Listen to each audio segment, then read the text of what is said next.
विद्यार्थियों रीड 2022 की श्रृंखला में इंग्लिश लैंग्वेज के आज हम पार्ट फर्स्ट में मैगजीम्स ऑफ लैंग्वेज टीचिंग यानी कि इंग्लिश लैंग्वेज के जो सूत्र हैं, भाषा शिक्षण के जो सूत्र हैं वो कौन कौन से उसके बारे में सीखेंगे। हिंदी और इंग्लिश दोनों में आपको विस्तार से समझाता जाऊंगा।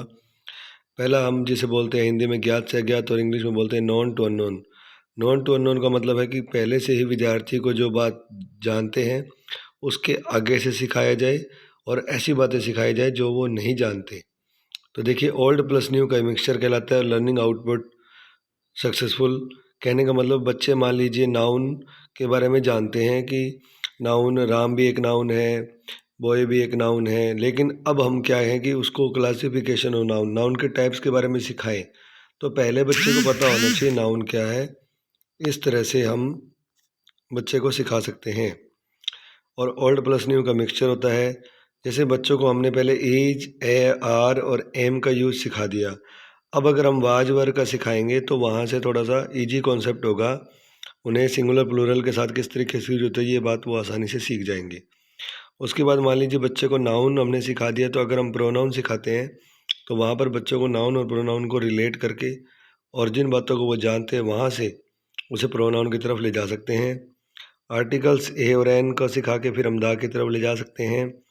इस तरह से दोस्तों नॉन टू अननोन यानी ज्ञात से अज्ञात की और शिक्षण सूत्र यानी कि मैगजीम्स टीचिंग मैगजीम्स को हम यूज कर सकते हैं। इस पर बहुत तरीके से क्वेश्चन बन सकते हैं। देखिए यहाँ पर नोट्स की तरह मैंने यहाँ पर शानदार तरीके से एग्जाम्पल भी बताए हैं, आपको यहाँ दिख रहा होगा। Known to unknown old plus new का मिक्सचर है जिससे लर्निंग प्रोसेस होती है।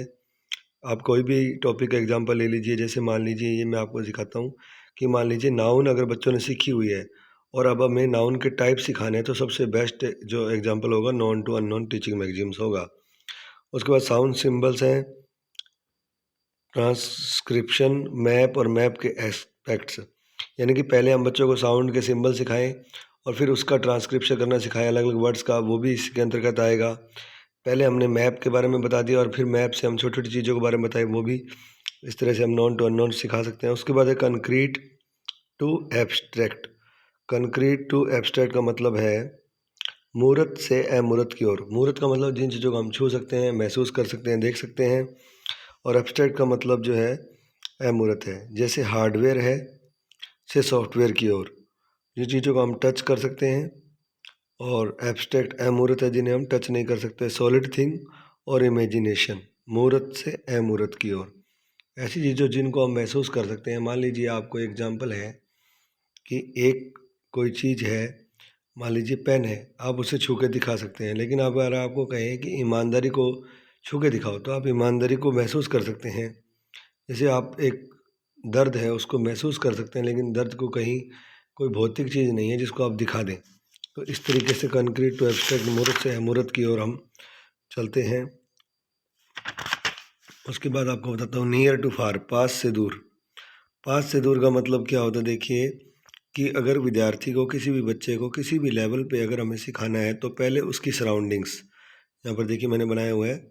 सराउंडिंग्स का मतलब है कि जैसे मान लीजिए एक क्लासरूम है तो उसके क्लासरूम में चौक है, डस्टर है, ब्लैक बोर्ड है, दीवार है, उसके आसपास विंडो है, फ़ैन है, बच्चे बैठे हैं, उनसे के बारे में बताया जाए। और फिर उसके बाद आउटसाइड में उसे स्कूल के बाहर जो चीज़ें हैं उसके बारे में बताया जाए। विलेज में, गांव में जो चीज़ें हैं उसके बारे में बताया जाए।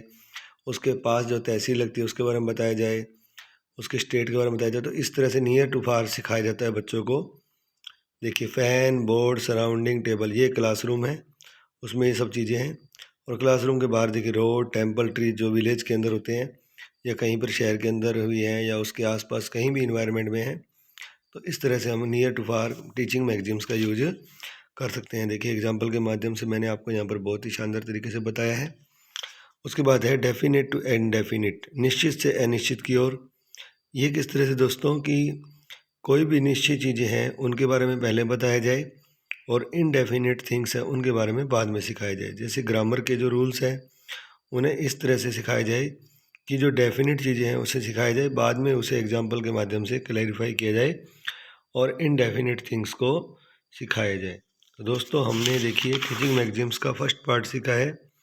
इसके अगले पार्ट्स में हम इसके मैगजीम से रिलेटेड और भी सीखेंगे। आपको ये वीडियो कैसे लगा हमें ज़रूर बताएं और चैनल को सब्सक्राइब कर लीजिए अभी। ताकि आपको रीड से लेकर आपके एग्ज़ाम तक ऐसे ही शानदार नोट्स और वीडियो मिलते रहें। Thank you to all.